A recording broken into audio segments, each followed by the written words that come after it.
السلام علیکم ورحمۃ اللہ وبرکاتہ۔ محترم ناظرین، آپ تمام کا دل کی گہرائیوں سے خیر مقدم ہے پروگرام انوار قرآن میں۔ آج کی اس بزم میں پیش خدمت ہے ایک پارے کا ترجمہ، تلخیص اور تفسیر، جس میں شامل ہے سورۃ الشورى، سورہ زخرف، سورہ حامیم سجدہ، سورہ دخان اور سورہ جاثیہ مکمل طور پر۔ تو آئیے شامل ہوتے ہیں پروگرام تفسیر قرآن میں۔ اعوذ باللہ من الشیطان الرجیم، بسم اللہ الرحمن الرحیم۔ الیہ یرد علم الساعہ۔ سامعین کرام، کل آپ نے 24ویں پارے کی سماعت فرمائی اور اس کا خلاصہ سنا۔ آج انشاءاللہ سبحانہ و تعالی 25ویں پارے کی سماعت فرمائیں گے اور اس کا خلاصہ سنیں گے۔ آج 25ویں پارے میں سورہ حامیم سجدہ کا آخری رکوع ہے، پھر سورہ شورى، سورہ زخرف، سورہ دخان اور سورہ جاثیہ مکمل ہے۔ تقریباً 20 رکوع آج انشاءاللہ تعالی آپ تراویح کے اندر سنیں گے۔ سورہ جاثیہ کا جو آخری رکوع ہے، اس میں اللہ سبحانہ و تعالی نے یہ فرمایا کہ قیامت کب آئے گی یہ حقیقت ہے، لیکن اس کا علم اللہ سبحانہ و تعالی کے علاوہ کسی بشر کو اور کائنات کی کسی مخلوق کو نہیں، یہ صرف اللہ سبحانہ و تعالیٰ کو معلوم ہے کہ کب آئے گی۔ پھر اللہ سبحانہ و تعالیٰ نے فرمایا کہ اللہ سبحانہ و تعالیٰ کا علم محیط ہے، کائنات کا کوئی ذرہ اللہ سبحانہ و تعالیٰ کے علم سے باہر نہیں ہے۔ اللہ سبحانہ و تعالیٰ کھجور کے اندر جو گٹھلی ہے اور پھول شگوفے کے اندر جو ہے اور نباتات کے اندر جو ہے اور جماجات کے اندر جو ہے اور ذرات کے اندر جو ہے، ہر چیز کا علم اللہ سبحانہ و تعالیٰ کو ہے۔ اللہ تعالیٰ خبیر ہیں، اللہ تعالیٰ علیم ہیں، اور اللہ تعالیٰ کے علم سے کوئی چیز باہر نہیں ہے۔ پھر اللہ سبحانہ و تعالیٰ نے انسانی فطرت کے بارے میں بتلایا کہ انسان جو ہے جب اس پر کوئی مصیبت آتی ہے تو وہ مایوس ہو جاتا ہے، جب اس کے اوپر انعام اور اکرام کیا جاتا ہے، انعام و اکرام کا اس کے ساتھ معاملہ کیا جاتا ہے تو وہ روگرداں ہو جاتا ہے، اور جب اس کے اوپر اللہ تعالیٰ کی طرف سے کوئی مصیبت پریشانی آتی ہے تو وہ لمبی لمبی دعاؤں کے اندر لگ جاتا ہے۔ اللہ سبحانہ و تعالیٰ نے انسانی فطرت کو بیان کرنے کے بعد انسان سے کہا کہ انسان کو حق کی تلاش کرنا چاہیے، اور حق اللہ سبحانہ و تعالیٰ کی ذات گرامی ہے۔ اس ذات گرامی کے بارے میں تم دنیا کے اندر جو چیزیں ہیں ان کے اندر غور اور فکر کر کے، اپنی ذات کے اندر غور و فکر کر کے حق تک پہنچ سکتے ہو، اللہ سبحانہ و تعالیٰ کی ذات کی معرفت حاصل کر سکتے ہو۔ یہ آخر رکوع کے اندر پیغام تھا جو اللہ سبحانہ و تعالیٰ کا تراویح کے ذریعے ہم کو ملا۔ اب سورہ شورى شروع ہوتی ہے۔ یہ سورۃ کریمہ بھی مکہ شریف میں نازل ہوئی، اس کے اندر 53 آیتیں ہیں اور یہ سورت 5 رکوع پر مشتمل ہے۔ اللہ سبحانہ و تعالیٰ نے حروف مقطعات کے ذریعے قسم کھا کر فرمایا کہ اسی طرح جس طرح قرآن کی وحی ہم نے آپ کے اوپر کی، اسی طریقے سے آپ سے پہلے بھی اللہ سبحانہ و تعالیٰ نے انبیاء کرام کی طرف اپنی کتابیں نازل فرمائیں وحی کے ذریعے اور صحیفے نازل فرمائے۔ اسی طرح یہ قرآن شریف بھی آپ کو ایک زبردست اور حکمت والی ذات کی طرف سے ارسال کیا گیا ہے۔ یہ ذات ایسی ہے جس کی ملکیت کے اندر تمام آسمانوں اور زمینوں کی چیزیں ہیں۔ وہ ذات سب سے اوپر، سب سے بڑی، سب سے توانا، سب سے طاقتور ہے۔ اللہ سبحانہ و تعالیٰ نے حضور اکرم صلی اللہ علیہ وسلم کو مخاطب کر کے فرمایا کہ ہم نے آپ کے اوپر اس قرآن کی جو وحی کی ہے یہ عربی زبان میں کی ہے، اور آغاز عربی زبان سے کیوں کیا؟ تاکہ آپ مکے والوں کو اور مکے والوں کے اطراف اور دنیا کے تمام لوگوں کو اسلام کا پیغام پہنچا دیں۔ آپ تمام لوگوں کو بتلا دیں کہ ایک دن آنے والا ہے جو قیامت کا دن کہلاتا ہے، حساب کا دن کہلاتا ہے، اور اس دن تمام لوگوں کو اللہ سبحانہ و تعالیٰ کے سامنے پیش ہو کر اپنا حساب دینا ہے۔ ایک فریق دوزخ میں جائے گا، ایک فریق جنت کے اندر جائے گا، اور اللہ سبحانہ و تعالیٰ اگر چاہتا تو پھر ایک ہی فریق بنا دیتا کہ سب جنت میں چلے جاتے، لیکن اللہ تعالیٰ کی حکمت تقاضا یہ ہوا کہ اللہ سبحانہ و تعالیٰ اپنی رحمت اور اپنے غضب دونوں کا مشاہدہ کرائے۔ مخلوقات کے اندر انسانی ایک ایسی مخلوق ہے کہ جو خیر اور شر، اچھائی اور برائی سب کو اختیار کر سکتا ہے، اس کا اللہ سبحانہ و تعالیٰ نے اسے اختیار دیا ہے، اور یہ اس لیے کہ اللہ تعالیٰ کی رحمت اور غضب دونوں کا مشاہدہ ہو جائے۔ اللہ سبحانہ و تعالیٰ ہی کام بنانے والا ہے، اللہ سبحانہ و تعالیٰ ہی زندہ کرنے والا ہے، اور اللہ سبحانہ و تعالیٰ کی ذات گرامی جو ہے ہر چیز پر قادر ہے۔ پھر اللہ سبحانہ و تعالیٰ نے فرمایا کہ انسان جو ہے اس کے اندر اختلافات ہونا فطری ہے، جب اختلاف پیدا ہو تو اس کا مرجع اللہ سبحانہ و تعالیٰ کی ذات ہونا چاہیے، اللہ کے رسول کی ذات ہونا چاہیے، قرآن کو ہونا چاہیے، اور قرآن اور اللہ تعالیٰ کے احکامات کے تحت اپنے اختلافات کو حل کرنا چاہیے۔ جو اس طرح حل کرے گا تو اللہ سبحانہ و تعالیٰ اختلاف کو اتفاق میں بدل دے گا۔ پھر اللہ سبحانہ و تعالیٰ اپنی قدرت کا مظاہرہ کرتے ہوئے فرماتے ہیں کہ اللہ سبحانہ و تعالیٰ جو کہ آسمان اور زمین کے خالق ہیں، اس نے ہر جانوروں کے اور انسان کے جوڑے بنائے تاکہ نسل انسانی اور تمام نسلیں جاری و ساری رہ سکیں۔ اللہ تعالیٰ کی طرح کوئی نہیں ہے، اللہ بے مثیل ہے، اور اللہ سبحانہ و تعالیٰ کی صفات میں سے 2 صفتیں اللہ تعالیٰ نے بیان کی کہ اللہ تعالیٰ سمیع ہے اور بصیر، دیکھنے والا ہے اور سننے والا ہے۔ پھر اللہ سبحانہ و تعالیٰ نے فرمایا کہ وہی راستہ اللہ سبحانہ و تعالیٰ نے تمہارے لیے پسند کیا جو اللہ سبحانہ و تعالیٰ نے حضرت نوح کو اس کی طرف وحی کی تھی، اور حضرت ابراہیم اور حضرت موسیٰ اور حضرت عیسیٰ، ان تمام انبیاء کرام کے ذریعے جس طریقے کی طرف دعوت دی گئی تھی اسی طریقے کی طرف دعوت آپ کو بھی دی جا رہی ہے، اور وہ کیا ہے کہ دین کو قائم کرو اور اختلافات سے بچو۔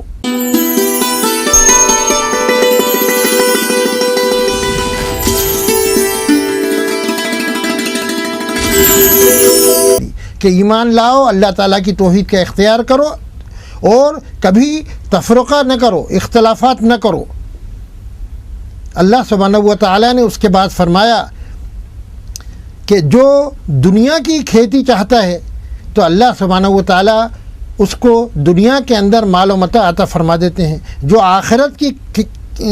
کھیتی چاہتا ہے تو اللہ سبحانہ و تعالیٰ وہ اس کو عطا فرما دیتے ہیں۔ تو دینے والے اللہ سبحانہ و تعالیٰ ہیں، لیکن اللہ تعالیٰ نے انسان کو اختیار دیا کہ وہ کیا طلب کرتا ہے۔ اللہ سبحانہ و تعالیٰ نے بتلایا کہ اللہ تعالیٰ کی اگر رحمت کے طالب ہو گئے تو جنت ملے گی، اور اگر اللہ سبحانہ و تعالیٰ کی عذاب کے مستحق ہو گئے تو دوزخ ملے گی، اور دوزخ کے اندر اللہ سبحانہ و تعالیٰ نے دردناک عذاب کے بارے میں بتلایا کہ سختناک عذاب وہاں ہوگا۔ پھر حضور اکرم صلی اللہ علیہ وسلم کو خطاب کر کے اللہ سبحانہ و تعالیٰ نے کہا کہ آپ تمام لوگوں کے درمیان یہ اعلان کر دیجئے کہ میں دعوت کا جو کام کر رہا ہوں، قرآن کی جو تبلیغ کر رہا ہوں، شریعت کے جو احکام پہنچا رہا ہوں، اس کے اوپر تم سے کوئی بدلہ نہیں چاہتا، لیکن اتنا ضرور چاہتا ہوں کہ دوستی اور قرابت کا لحاظ رکھنا چاہیے، اور یہ اس لیے کہ تاکہ یہ رغبت ہو ان کو اسلام میں داخل ہونے کی۔ پھر اللہ سبحانہ و تعالیٰ نے فرمایا کہ اللہ سبحانہ و تعالیٰ ہی رزاق ہیں، پیدا کرنے والے بھی وہی ہیں اور رزق عطا کرنے والے بھی وہی ہیں، لیکن اللہ سبحانہ و تعالیٰ رزق کے دروازے جس پر جس طرح چاہتے ہیں کھول دیتے ہیں۔ اگر اللہ سبحانہ و تعالیٰ تمام لوگوں کو ان کی ضروریات و مطلوب و چیزیں اس طرح عطا فرمائیں جس طرح لوگ چاہتے ہیں تو پھر دنیا کے ہر انسان باغی ہو جائے، تو اللہ سبحانہ و تعالیٰ اندازہ کے بقدر جان کر اور ظرف کو دیکھتے ہوئے اتنا ہی عطا فرماتے ہیں، کیونکہ اللہ سبحانہ و تعالیٰ خبر رکھنے والے اور نگاہ رکھنے والے ہیں۔ پھر اللہ سبحانہ و تعالیٰ نے فرمایا کہ رزق کو پیدا کرنے والے بھی اللہ سبحانہ و تعالیٰ ہیں، اور اسباب رزق کو پیدا کرنے والے بھی اللہ سبحانہ و تعالیٰ ہیں، اور اللہ سبحانہ و تعالیٰ کی ذات گرامی جو ہے، سمجھے صاحب، جو مصیبت پہنچتی ہے تو اللہ سبحانہ و تعالیٰ کی طرف سے، لیکن جو مصیبت زیادہ تر پہنچتی ہے تو دینے والے تو اللہ تعالیٰ ہوتے ہیں، لیکن انسان کے اعمال اور اس کے ہاتھ جو ہیں وہ اس کا سبب بنتے ہیں۔ پھر اللہ سبحانہ و تعالیٰ نے فرمایا کہ اللہ سبحانہ و تعالیٰ گناہ کے بقدر انسان کے ساتھ معاملہ کرتا ہے، جیسا انسان کا عقیدہ اللہ سبحانہ و تعالیٰ کی ذات کے ساتھ ہوگا ویسا ہی اللہ سبحانہ و تعالیٰ اس کے ساتھ معاملہ کرے گا۔ پھر اللہ تعالیٰ نے بتلایا کہ دنیا کے اندر نعمتیں جو ہیں یہ بہت ہی مختصر ہیں، معمولی ہیں اور فنا اور ختم ہو جانے والی ہیں، لیکن آخرت کی نعمتیں باقی رہنے والی ہیں، اس لیے عقل مند وہ ہے جو دنیا کی نعمتوں سے سر موڑ کر آخرت کی نعمتوں کا طالب ہو۔ پھر اللہ سبحانہ و تعالیٰ نے حکم فرمایا کہ نماز مومنین کی تعریف کرتے ہوئے کہ مومنین اور صالحین اور اللہ سبحانہ و تعالیٰ کے اوامر کو ماننے والے لوگ کون ہیں؟ جو اللہ سبحانہ و تعالیٰ کی پکار کو سننے والے ہیں، نماز کو قائم کرنے والے ہیں، اور اپنے معاملات کے اندر اور خاص کر دینی معاملات میں باہمی مشورہ کرنے والے ہیں، اور جو رزق ہم نے ان کو دیا ہے اس میں سے خرچ کرنے والے ہیں۔ اللہ سبحانہ و تعالیٰ نے پھر اس کے بعد بتلایا کہ ہدایت و گمراہی اللہ سبحانہ و تعالیٰ کے قبضہ قدرت کے اندر ہے، عطا فرمانے والے وہی ہیں لیکن طالب ہونا چاہیے۔ پھر اللہ سبحانہ و تعالیٰ نے بتلایا کہ آسمان اور زمین کی تمام بادشاہت اللہ سبحانہ و تعالیٰ کے ہی ہاتھ میں ہے۔ پھر اللہ تعالیٰ نے فرمایا کہ انسان تک پیغام پہنچانا اللہ سبحانہ و تعالیٰ نے وحی کے ذریعے اختیار کیا، اور پھر اس آیت کے اندر وحی کی اقسام بتلائیں کہ وحی کبھی اللہ سبحانہ و تعالیٰ دل میں ڈال کر، کبھی پردے کے پیچھے سے، کبھی کسی رسول جیسے حضرت جبریل علیہ الصلاۃ والسلام کے ذریعے سے اللہ سبحانہ و تعالیٰ کرتے ہیں۔ وحی کے مختلف طریقے بیان کیے گئے ہیں۔ اس کے بعد اللہ سبحانہ و تعالیٰ نے دوسری سورت شروع فرمائی، سورہ زخرف۔ یہ سورت جو ہے یہ بھی مکے کے اندر نازل ہوئی۔ اس کے اندر 89 آیتیں ہیں اور 7 رکوع پر مشتمل ہے۔ اللہ سبحانہ و تعالیٰ قرآن شریف کی قسم کھا کر فرماتے ہیں حروف مقطعات کے بعد کہ یہ کتاب انتہائی واضح ہے، روشن ہے، بین ہے۔ ہم نے اس کو عربی زبان کے اندر نازل فرمایا تاکہ تم اس کو سمجھو۔ اور عربی زبان کے اندر کیوں فرمایا؟ کہ اس لیے کہ مکہ جو ہے یہ پوری دنیا کا دل ہے، تمام قوافل وغیرہ جو ہیں وہیں سے گزرتے تھے، اور یہ قرآن جو ہے لوح محفوظ میں ہمارے پاس مستحکم طریقے سے موجود ہے۔ پھر اللہ سبحانہ و تعالیٰ نے بتلایا کہ انسان کے لیے اللہ سبحانہ و تعالیٰ نے کیا کیا نعمتیں پیدا کی ہیں، ان کو ذکر فرمایا، اور پھر اس کا تقاضا یہ ہے کہ انسان اللہ سبحانہ و تعالیٰ کا شکر کرنے والا، اور اللہ سبحانہ و تعالیٰ کے شکر کے نتیجے میں اس کی ذات کے سامنے سرنگو ہونے والا، اس کی وحدانیت کا اقرار کرنے والا ہو۔ پھر اللہ سبحانہ و تعالیٰ نے فرمایا کہ انسان نے شکر کے بجائے کیا کیا؟ کہ شرک کیا، اور شرک بھی اس درجے کا کیا کہ اللہ سبحانہ و تعالیٰ کے ساتھ انسانی رشتے جوڑ دیے۔ کہا کہ انسان جس طرح اس کی اولاد پیدا ہوتی ہے، نعوذ باللہ اللہ سبحانہ و تعالیٰ کی بھی بیٹیاں ہیں اور بیٹے ہیں۔ یہ کفر کا بہت ہی بڑا درجہ ہے، اور اس کے اوپر اللہ تعالیٰ کی سخت ترین سزا ہے کہ اللہ تعالیٰ تو ایسا ہے کہ اس کی ذات اور صفات میں کوئی شریک نہیں ہو سکتا۔ پھر اللہ سبحانہ و تعالیٰ نے تفصیل سے حضرت ابراہیم علیہ السلام کی دعوت کہ انہوں نے اپنے والد کو دعوت دی، اپنی قوم کو دعوت دی، اور اس کے ذیل میں اللہ سبحانہ و تعالیٰ نے بتلایا کہ مشرکین مکہ کو بھی آپ اسی طرح دعوت دیجیے۔ پھر اللہ سبحانہ و تعالیٰ نے خبر دی کہ مشرکین مکہ یہ اعتراض کرتے تھے کہ اگر اللہ سبحانہ و تعالیٰ کو نبوت دینا ہی تھی تو یہ نبوت طائف اور مکے کے کسی بڑے آدمی کو دی جاتی جو مالدار تھا۔ حضور اکرم صلی اللہ علیہ وسلم جو یتیم فقیر تھے اور امی تھے، ان کو نبوت اور رسالت کیوں دی گئی؟ تو اللہ سبحانہ و تعالیٰ نے فرمایا کہ اللہ کی یہ مال اور دولت اس کی کوئی حیثیت و وقت نہیں ہے۔ اللہ سبحانہ و تعالیٰ نبوت کے لیے جس کو چاہتا ہے چنتا ہے۔ اللہ سبحانہ و تعالیٰ کے ہی ذات سے تمام فیض پوری دنیا کو ملتا ہے۔ پھر اللہ سبحانہ و تعالیٰ نے فرمایا کہ یہ وحی جو کی گئی، مومن کی علامت یہ ہے کہ وہ اس وحی کی اتباع و پیروی کرے۔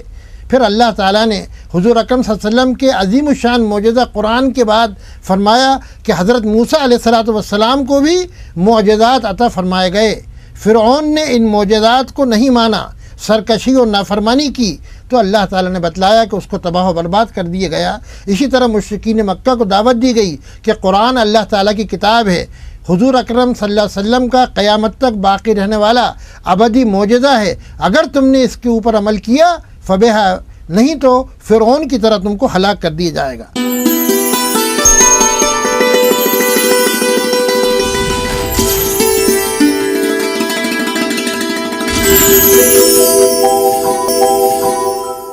اس کا قصہ بیان کیا، بنی اسرائیل کی نجات کا قصہ بیان کیا۔ پھر اللہ سبحانہ و تعالیٰ نے قوم تبع اور دوسری اقوام کی تباہی کا تذکر بیان کیا، تاکہ انسان جو ہے اور وہ لوگ جو حضور اکرم صلی اللہ علیہ وسلم کی نبوت کے زمانے میں موجود تھے اور قیامت تک آنے والے ہیں، وہ ان اقوام کی یعنی نمونوں سے سبق حاصل کریں، ان کی تباہی و بربادی کو دیکھ کر اپنی ہدایت کے لیے راستہ تلاش کریں اور اس طریقے پر نہ چلیں جس طریقے پر چل کر یہ اقوام تباہ ہوئی تھیں۔ پھر اللہ تعالیٰ نے فرمایا کہ جہنم بہت ہی عذاب کی جگہ ہے، دردناک جگہ ہے، اور جہنم کے بارے میں بتلایا کہ زقوم کا ایک درخت ہے جو ان کو کھانے کے لیے دیا جائے گا، ابلتا ہوا پانی پینے کے لیے دیا جائے گا، سر کے اوپر پانی کو ڈال دیا جائے گا جس سے اندر کا دماغ وغیرہ سب پگھل جائے گا، سخت ترین تکلیف ہوگی، اور ایسی تکلیف ہوگی کہ جس کا انسان اندازہ بھی نہیں کر سکتا۔ پھر کفار اور مشرکین اور دوزخ والوں کے بعد اللہ سبحانہ و تعالیٰ نے فرمایا کہ متقین اور نیکوکار اور صالحین جو اللہ تعالیٰ سے ڈرنے والے اور اس کے احکام پر عمل کرنے والے ہیں اور قرآن کی اتباع کرنے والے ہیں، ان کے لیے ہر قسم کی نعمتیں ہیں دنیا میں بھی اور آخرت میں بھی۔ پھر اللہ سبحانہ و تعالیٰ نے اسی صورت کی 15ویں پارے میں سورہ جاسیہ، یہ بھی مکے کے اندر نازل ہوئی، اور اس کے اندر اللہ سبحانہ و تعالیٰ نے یہ بیان فرمایا کہ قرآن کے حصے شروع کیا کہ یہ قرآن اللہ سبحانہ و تعالیٰ کی طرف سے نازل کردہ ہے، اور اللہ تعالیٰ کی ذات زبردست ہے، اور اللہ سبحانہ و تعالیٰ کی ذات بڑی حکیم حکمتوں والی ہے۔ پھر اللہ سبحانہ و تعالیٰ نے فرمایا کہ آسمانوں کے اندر اور زمینوں کے اندر اللہ سبحانہ و تعالیٰ نے انسان کے لیے ہزاروں قسم کے دلائل و براہین رکھے ہیں، اور قرآن کو بھی ایک بہت بڑا معجزہ اور دلیل بنایا حضور اکرم صلی اللہ علیہ وسلم کی نبوت کے اوپر اور اللہ سبحانہ و تعالیٰ کی وحدانیت کے اوپر۔ پھر اللہ سبحانہ و تعالیٰ نے فرمایا کہ انسان اگر ان آیتوں کی احانت کرے گا، ان سے سبق حاصل نہیں کرے گا اور اس سے عبرت حاصل نہیں کرے گا تو سخت ترین سزا کا مستحق ہوگا، اور اگر اس کے اوپر عمل کرنے والا ہے تو پھر اللہ سبحانہ و تعالیٰ کی خوشنودی اور رضا اس کو ملے گی اور جنت کا مستحق ہوگا۔ پھر اللہ تعالیٰ نے آسمان و زمین کی مختلف نعمتوں کو ذکر کرنے کے بعد فرمایا کہ جو نیکی کرتا ہے اس نیکی کا اجر و ثواب اس کو ملتا ہے، جو بدی کرتا ہے اس بدی کا گناہ اور اس کا وزر جو ہے وہ اس کو ملتا ہے، اور تمام لوگوں کو لوٹ کر اللہ سبحانہ و تعالیٰ کے پاس جانا ہے اور اپنے اعمال کا حساب دینا ہے۔ پھر اللہ سبحانہ و تعالیٰ نے بنی اسرائیل یعنی یہود کے بارے میں بتلایا کہ ان کو بھی اللہ سبحانہ و تعالیٰ نے مختلف نعمتیں عطا فرمائی تھیں، مختلف نشانیاں عطا فرمائی تھیں، آسمانی کتاب سے مشرف فرمایا تھا، لیکن انہوں نے ضد کی، ہٹ دھرمی کی، باہمی اختلافات کیے، جس کی وجہ سے یہ قوم تباہ ہوئی۔ پھر حضور اکرم صلی اللہ علیہ وسلم کو خطاب فرماتے ہوئے اللہ سبحانہ و تعالیٰ نے کہا کہ ہم نے آپ کو ایک بھرپور شریعت، جامع شریعت، مضبوط شریعت، ایسی شریعت قرآن کے ذریعے دی ہے جو قیامت تک باقی رہنے والی ہے، اور انسانیت کے ہر درد کا مداوا اور انسانیت کے ہر سوال کا جواب اور انسان کی ہر مشکل کا حل اس کے اندر موجود ہے۔ پھر اللہ تعالیٰ نے فرمایا کہ یہ قرآن کریم جو آپ پر نازل کی گئی ہے، جس کو آپ کے لیے معجزہ بنایا گیا ہے، جس کو آپ کی نبوت کے لیے دلیل بنایا گیا ہے، یہ قرآن بصیرت ہے، ہدایت ہے، اور یہ قرآن رحمت ہے۔ پھر اللہ سبحانہ و تعالیٰ نے فرمایا کہ انسان دنیا کے اندر آنے کے بعد اس کو خواہشات نفسانی جو انسان کے اندر رکھی گئی ہیں یہ گمراہ اور برباد کر دیتی ہیں۔ تو اللہ تعالیٰ نے کہا کہ اگر کسی نے اپنی خواہشات نفسانی کو اپنا معبود بنایا تو وہ تباہ و برباد ہو جائے گا۔ پھر اللہ تعالیٰ نے ثابت کیا دلائل و براہین کے ذریعے کہ آخرت برحق ہے، آنے والی ہے۔ اسی صورت کریمہ کے آخر رکوع میں اللہ سبحانہ و تعالیٰ نے اہل باطل کے بارے میں بتلایا کہ وہ دائمی خسارے کے اندر ہیں اور ان کو دردناک عذاب دیا جائے گا، اور ایسا عذاب ہوگا کہ اس کی ہیبت کی وجہ سے، اس کے خوف کی وجہ سے، اس کی ڈر کی وجہ سے لوگ گھٹنوں کے بل زمین پر گر جائیں گے۔ پھر اللہ تعالیٰ نے بتلایا کہ قیامت کے دن ہر جماعت کو اس کا نامہ اعمال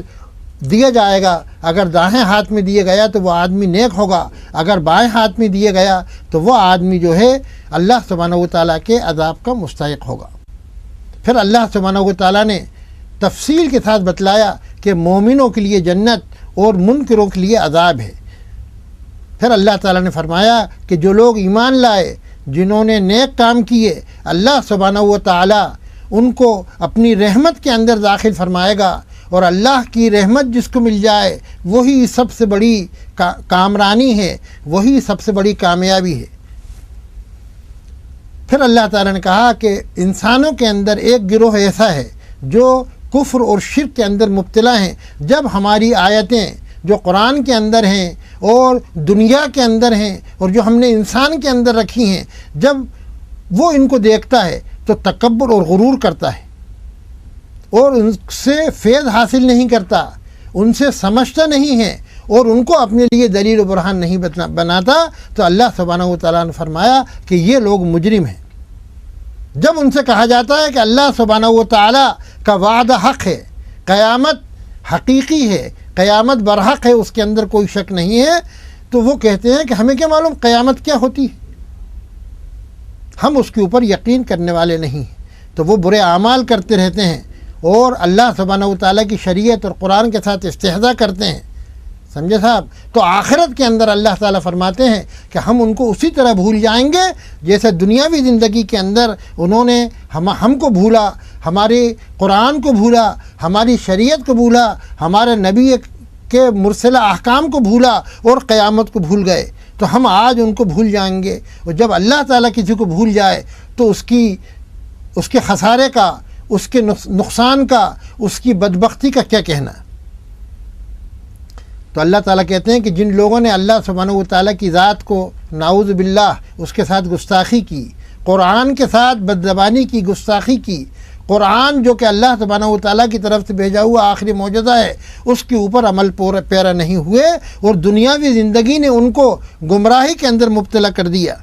تو اللہ سبحانہ و تعالیٰ جو ہیں ایسے لوگوں کو تباہ و برباد کر دیں گے. اسی صورت جاثیہ کے آخر میں اللہ سبحانہ و تعالیٰ نے فرمایا کہ اللہ تعالیٰ کی ذات ہی وہ ذات ہے جس کے لیے تمام تعریفیں ہیں.